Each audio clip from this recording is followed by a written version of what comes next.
Pengolahan bahan pangan hasil samping sayuran menjadi produk pangan. Kita adalah ciptaan makhluk yang paling sempurna di antara makhluk-makhluk lain yang diciptakan oleh Allah Subhanahu wa Ta'ala. Jadi manusia itu adalah makhluk yang paling sempurna. Kita diciptakan oleh Allah dengan kesempurnaan jasmani dan rohani untuk dapat hidup dengan menggunakan kemampuan berpikirnya dan bekerja dengan kekuatan dan kelengkapan jasmani. Ini adalah sungguh karunia Allah yang sangat besar yang patut kita syukuri.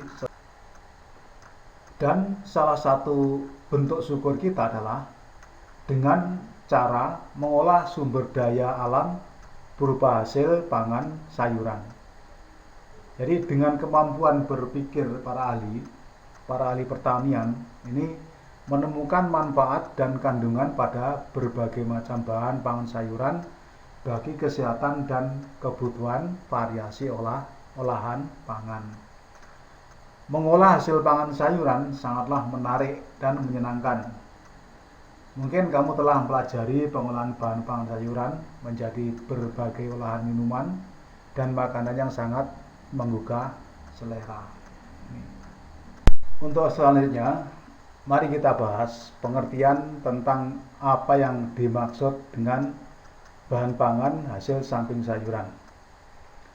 Bahan pangan hasil samping sayuran adalah bahan samping atau bagian lain yang dihasilkan dari tanaman sayuran, selain daripada bahan pangan utama sayuran yang masih bisa dimanfaatkan. Hasil samping dari sayuran dapat dimanfaatkan sebagai olahan pangan yang dapat dikonsumsi oleh manusia dan ada juga yang dikonsumsi oleh hewan. Namun dalam hal ini kita akan membahas atau menguraikan hasil samping sayuran yang diolah menjadi produk pangan sehingga dapat dikonsumsi oleh manusia dan bermanfaat bagi kesehatan tubuh manusia. Jadi maksud dari pengertian bahan pangan hasil samping sayuran, contohnya seperti ini.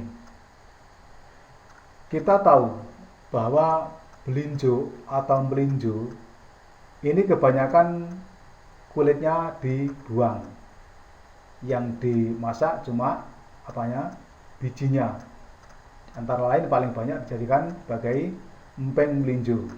Nah, untuk kulit yang dibuang itu tadi sebenarnya dapat dimanfaatkan kembali, diolah menjadi bahan makanan, ya, makanan pendamping. Nah, itu adalah salah satu contoh. Bagi contoh, kuah atau sayur kulit melinjo itu biasa kita konsumsi sebagai orang daerah. Jadi mungkin kalian juga sudah sering makan dengan sayur kulit melinjo. Nah, kulit melinjo itulah yang disebut dengan bahan pangan hasil samping sayuran, yang utamanya sebenarnya adalah biji dari melinjo tadi. Nah, kemudian apa yang terdapat dalam kandungannya? Ini kita bahas kandungan dan manfaat dari bagian hasil samping sayuran. Menurut para ahli peneliti, bagian dari hasil samping sayuran yang bernutrisi berikut ini yang masih dapat dikonsumsi antara lain ya, jadi masih banyak yang tidak tercover. Satu, kulit bawang. Ternyata kulit bawang pun juga dapat dijadikan makanan yang lain. Kulit bawang merupakan hasil samping dari sayuran umbi lapis, di antaranya kulit bawang merah, kulit bawang putih, dan kulit bawang bombay. Kulit bawang mengandung quercetin, yakni sebuah senyawa yang dapat membantu menurunkan tekanan darah dan mendukung sistem kekebalan tubuh atau antioksidan yang sangat tinggi. Di samping itu, quercetin juga dapat mengurangi peradangan, melawan alergi, dan dapat mencegah penyakit jantung koroner. Ini ternyata di dalam kulit bawang atau bawang merah atau putih yang setiap hari ibu memasak ini mesti tidak lepas dari bawang merah maupun putih. Namun kulitnya mesti dibuang yang diambil cuma dalamnya. Nah, padahal di dalam kulit tersebut terkandung itu nutrisi yang sangat besar, yang antara lain dapat digunakan untuk melawan mencegah penyakit jantung koroner. Nah, itu. Nah, bagaimana cara mengolahnya? Ya, kalau mengolah kulit bawang dan kulit bawang merah dan bawang putih, ini mungkin ya cara mengolahnya ya terserah dari bagaimana cara supaya enak dimakan. Nah, ini ada beberapa cara yang antara lain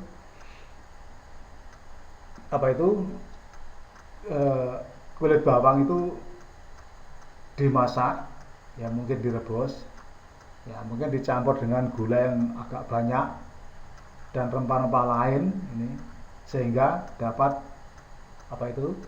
menimbulkan rasa yang enak.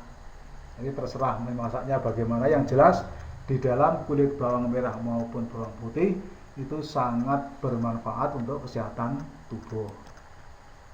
Yang kedua, batang dan daun brokoli. Ini juga nggak asing lagi bagi kita, karena brokoli dan sebagainya ini setiap hari kita akan mengetahui, bahkan setiap hari kita akan makan. Sayur brokoli yang biasa dikonsumsi adalah bunganya. Oleh karena itu, batang dan daun bunga brokoli dikatakan sebagai hasil samping sayur brokoli.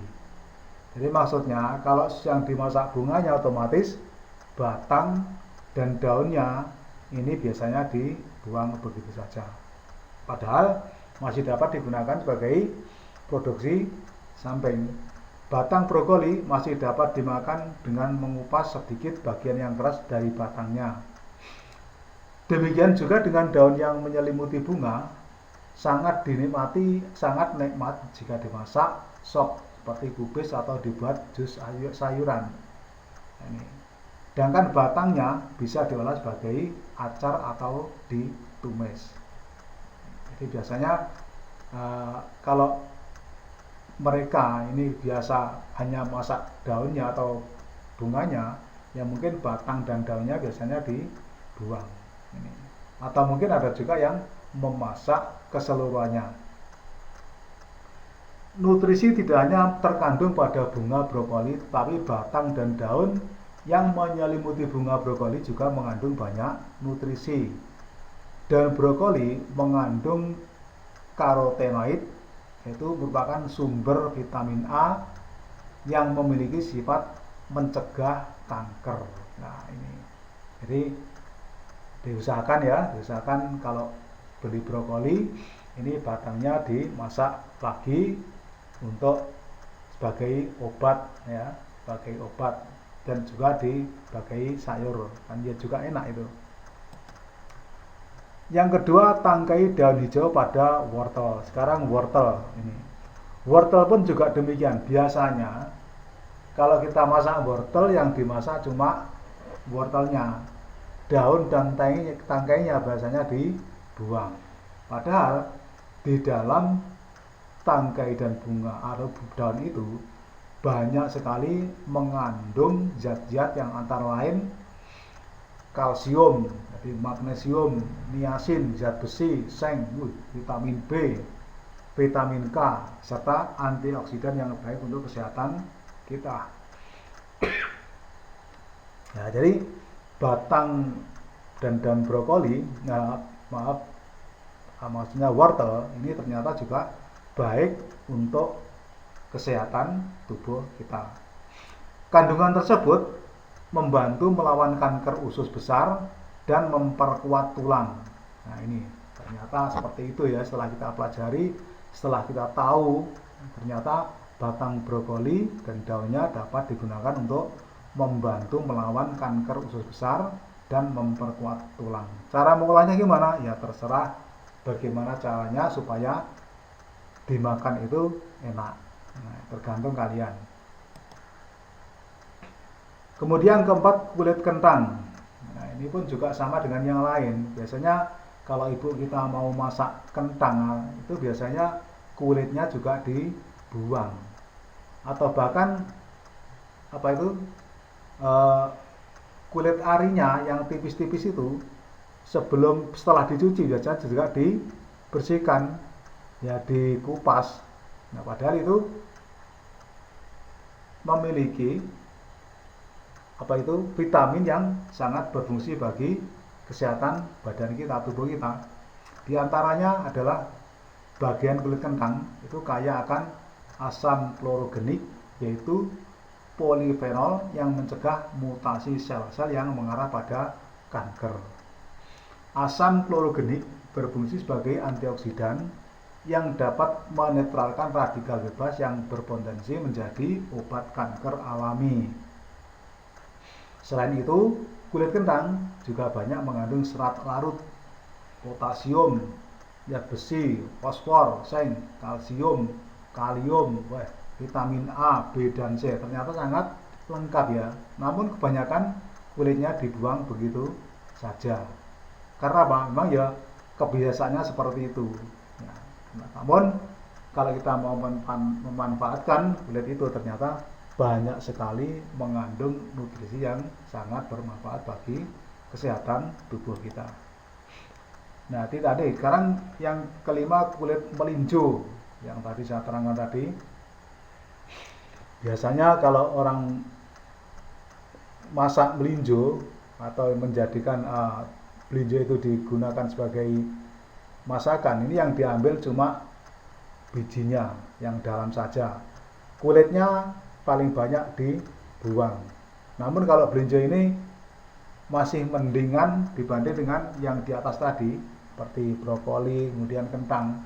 Kalau kulit melinjo ini kebanyakan masyarakat kita sudah tidak asing lagi dengan sayur kulit melinjo. Karena apa? Ya rasanya memang juga enak, apalagi kalau dimasak dengan sayur, kemudian dengan cabai yang agak banyak, sehingga rasanya sangat sedap.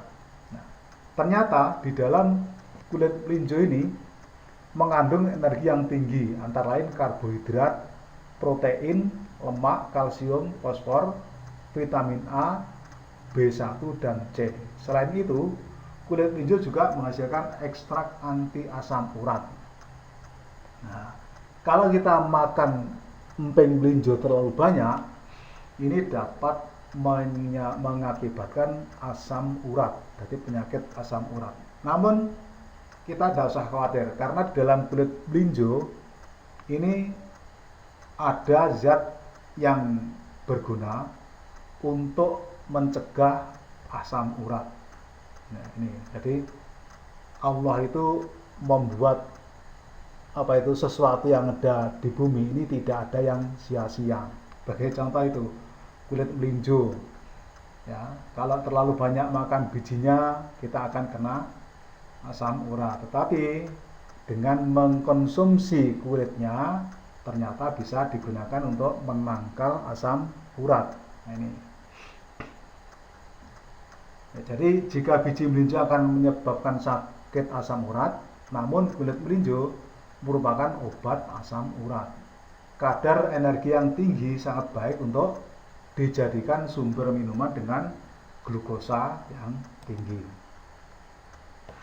Terus yang keenam, daun dan batang talas. Ini juga banyak atau sering kita jumpai, dan mungkin dari antara kalian semuanya mesti di rumah ada tanaman daun dan daun talas. Ini biasanya mudah sekali ditanam. Biasanya mesti semuanya punya. Talas termasuk tanaman sayuran umbi yang memiliki banyak manfaat. Hampir semua bagian dari talas dapat dimanfaatkan sebagai olahan pangan untuk dikonsumsi atau sebagai obat. Masyarakat umumnya memanfaatkan umbi talas sebagai olahan pangan utama. Ya, jadi umbi talas mempunyai kandungan karbohidrat non beras dan serat yang tinggi. Jika ingin diet, maka disarankan banyak-banyak makan talas, umbi talas ini. Jadi untuk diet, karena bisa membantu mengatur berat badan dan melancarkan pencernaan.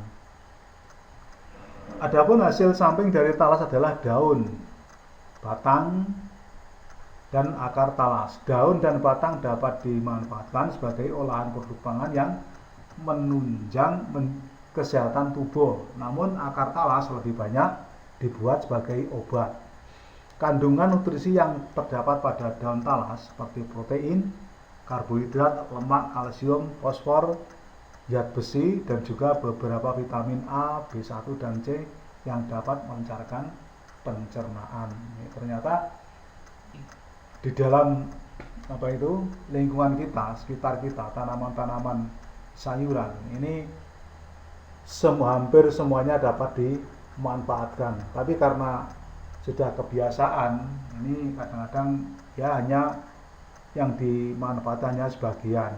Seperti melinjo tadi, yang dimanfaatkan cuma bijinya, atau kentang yang dimanfaatkan cuma dalamnya, kulitnya dibuang. Demikian juga talas. Nah, namun kalau talas ini selain hasil sampingnya digunakan sebagai obat untuk menunjang kesehatan kita, biasanya dapat juga digunakan untuk campuran makanan ternak. Ya, ternak apa ya? Mungkin budidaya ternak ini untuk campuran makanan bisa menggunakan campuran dari daun maupun batang talas. Kebanyakan masyarakat menggunakannya seperti itu ya.